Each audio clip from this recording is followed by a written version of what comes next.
All right, we've done UNC, we've done Duke. The next school that's farther from Chatham County is NC State. Yeah. So you and I talked about this before we started this recording. You said they seem to be the most interesting team, ACC team in North Carolina this year. Can you elaborate on that? The bottom line is, one, most coaches do not like to raise expectations, and Dave Doeren said publicly this week at ACC kickoff, I am tired of being in second place. And he has said at every other school he's been to, as an assistant coach or a head coach, at some point they won a championship. And that goes back to his playing days. So he's been affiliated with greatness. Not just nice 7-win seasons, nicer 8-win seasons, or even nicer 9-win seasons. He wants something bigger than that.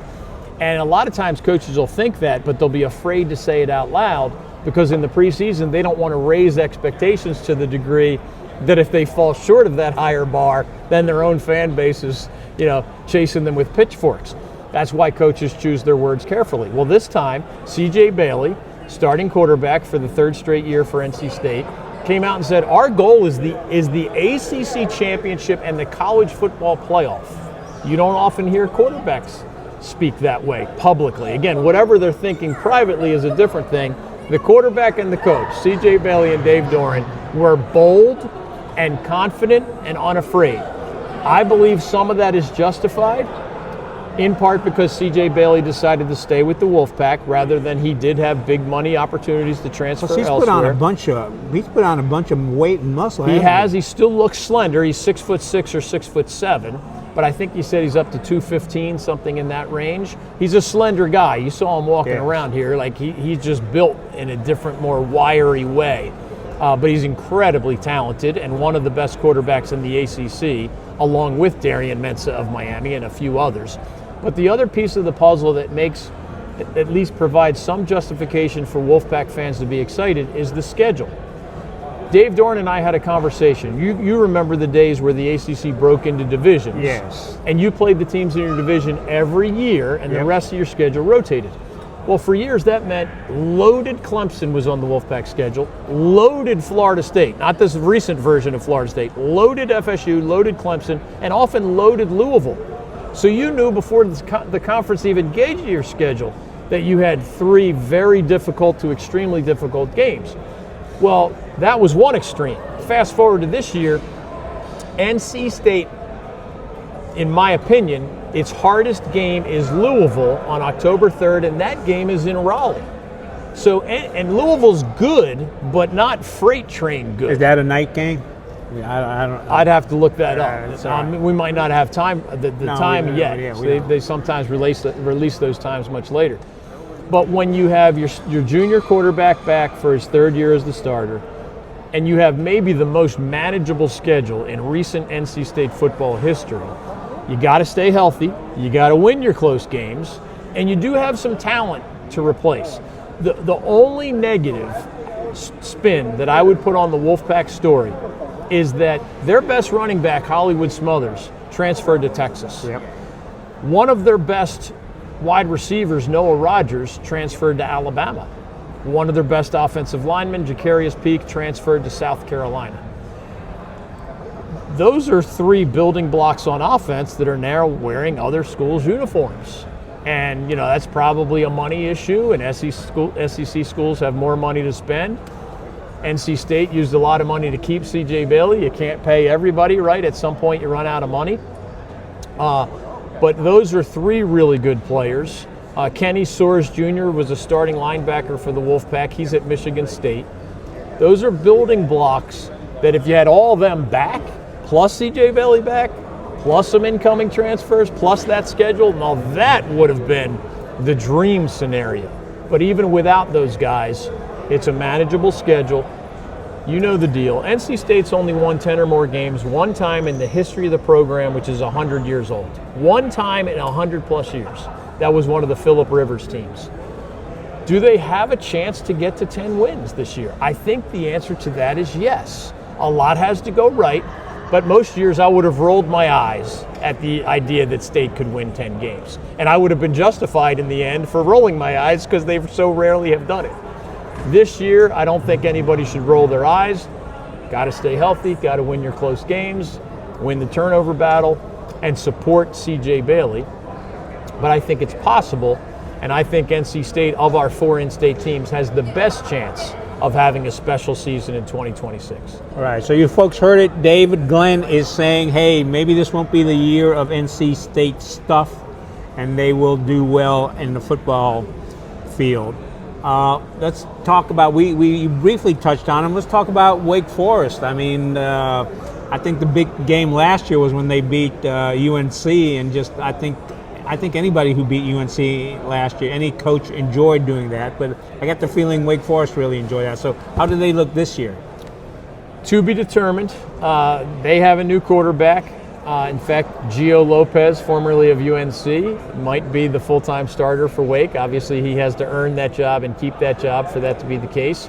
Jake Dickert showed why he was such a respected coach. He did not have a stacked deck talent-wise last year. Good talent, but not elite talent, and he had a very good season in his Wake Forest debut. So you have to put some weight on the coaching factor. They have to go to SMU. That'll be a very difficult game. Wake has to go to Louisville, and Wake hosts Miami. So those are 3 games where the Deacons will be a significant underdog. Can they have a good season? Yes. Can they have an elite season? I'd be a little bit more skeptical about that. But Jake Dickert deserves a lot of credit for squeezing every last drop out of last year's Demon Deacons, because I thought it was a good team, not an elite team.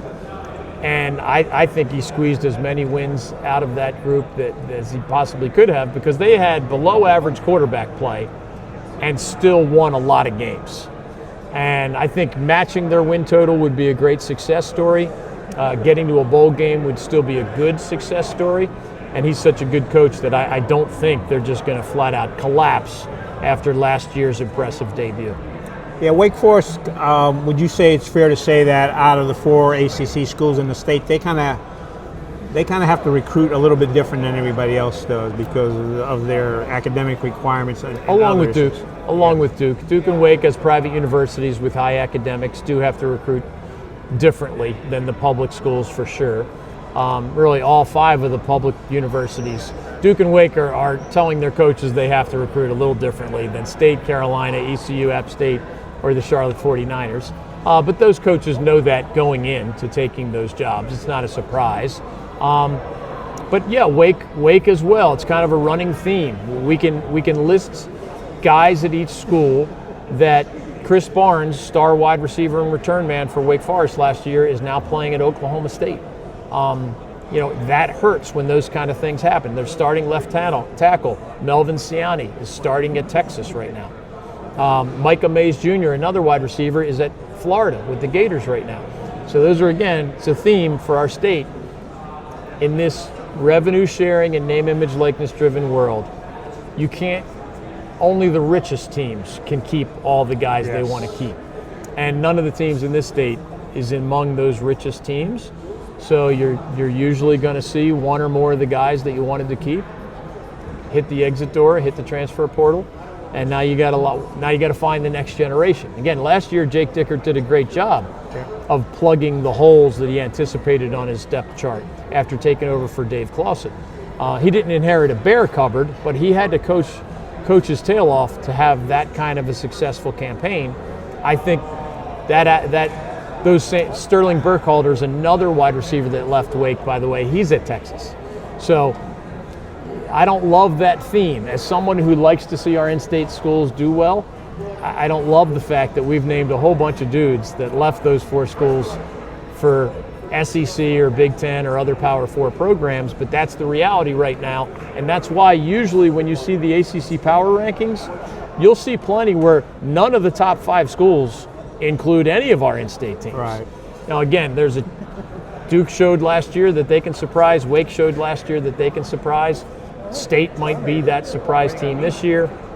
Carolina, everybody's wondering about the wizardry of Bill Belichick and whether it's ever going to kick in at the college level. So we have 4 fun stories to follow, but I'll be surprised if we have more than one exceptional story this year. So your power rankings for the 4 ACC schools in North Carolina are what? State 1. The other 3 are very similar. Like I'd have to do a deeper dive to kind of go 1, 2, 3, 4, I'm not overwhelmed by any of the other three. CJ Bailey's return at State is huge.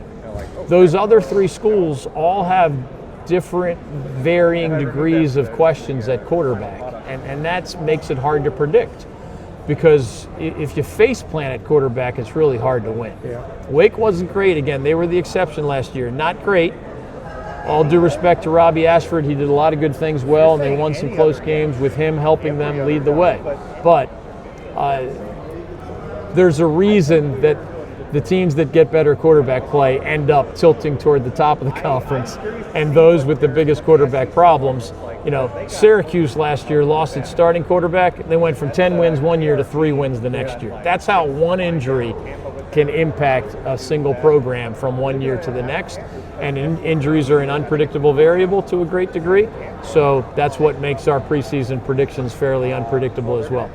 Well, in most cases, I would maybe probably push you to say, hey, how about 2, 3, and 4? But I fully understand your reasoning, and I kind of see the same kind of stuff where you really can't tell. I guess until they actually start playing as to, maybe when we're here for the basketball Duke event. has a solid depth chart.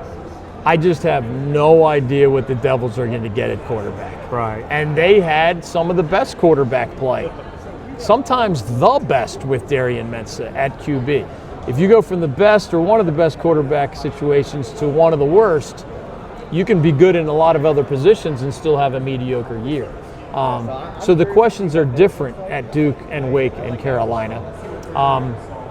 But I think it's going to be a fun story at State.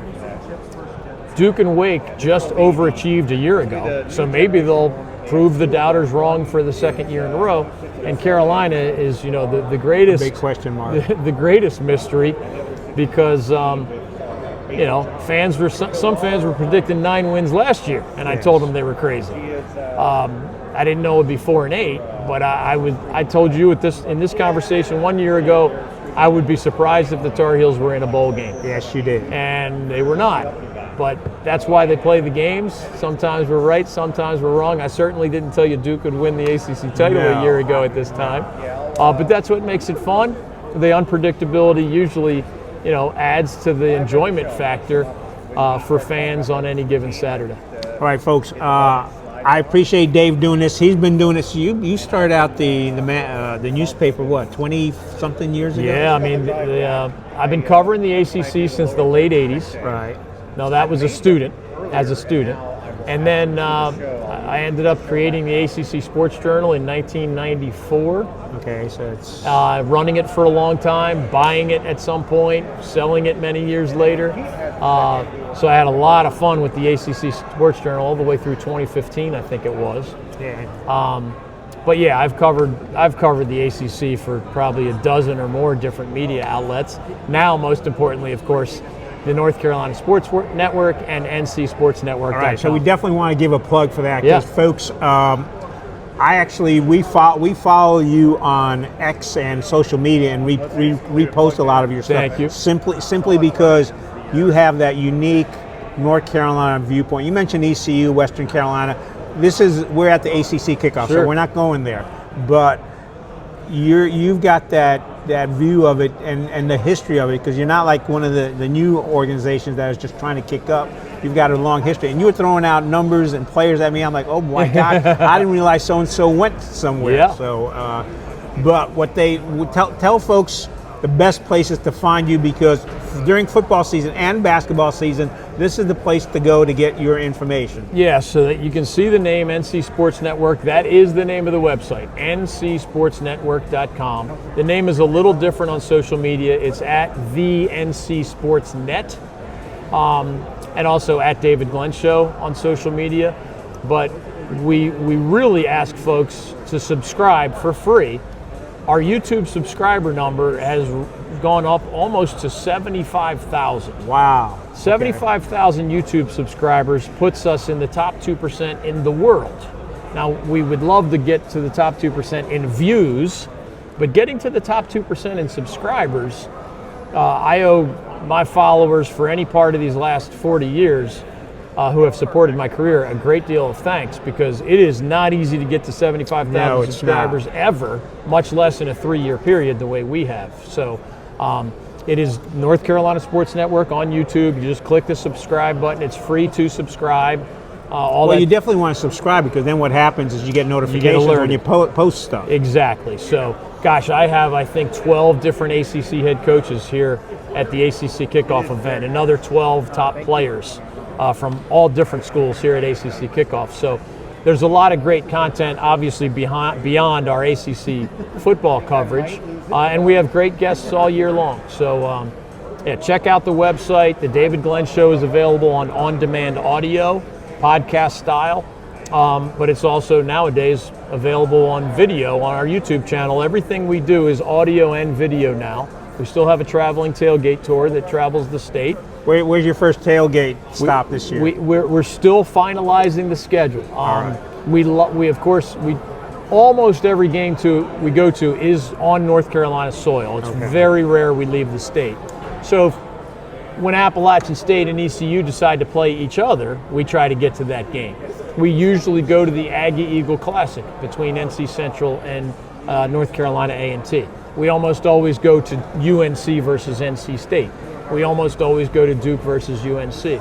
When a prominent out-of-state school is visiting a North Carolina school, we'll often go to that game. So we're still finalizing our 2026 schedule, but that's fun, because whereas YouTube is great on the video side, and David Glenn Show and podcasts are great on the audio side, and social media allows for some interaction, the Tailgate Tour allows for face-to-face interaction with all the people who are reading our stuff at the website, liking and following our stuff on social media, and it allows us to put names and faces together. What can somebody expect if they come to one of your tailgate stops? We've had over the years football toss contests where you can win prizes by throwing footballs through tires. Our sponsors like to bring gear, so sometimes it's free t-shirts, sometimes it's just free key rings or free koozies from our various sponsors. Games, music, sometimes we have guests on site, sometimes it's just conversations about football or that day's game with me and my staff. So it's a little bit of everything. It changes every year. And here in mid-July, as we speak, we don't have all the details ironed out for this year's Tailgate Tour But yet. if they subscribe to a YouTube channel and follow you on social media, it's probably the best way to find out when these things happen. That's exactly right. And we also have a summer show we call the Pineys, which is kind of like the ESPYs on ESPN. It's a once-a-year awards show. And since we're the North Carolina Sports Network, our awards are all North Carolina specific. So there's a coach of the year, a team of the year, an athlete of the year, an event of the year, and a sports moment of the year. And people, all our voting is done, so I know who the winners are. But at the Pineys, we present to the 5 winners in those 5 categories their prize. And I get an interview with each of those winners every year. So, Julius Peppers, when he went into the Pro Football Hall of Fame, was our moment of the year a year ago. So he joined us on the David Glenn Show and as part of the Pineys, our annual sports awards show. So that's one more reason to subscribe to our YouTube channel, because that Pineys annual show will come out, I believe, at the beginning of August. All right, so folks, you need to watch out for that. But as I said, that's the place you need to check if you want to know what's going on with ACC and overall all state sports here in the state of North Carolina. David, thank you so much. Gene, great to see you.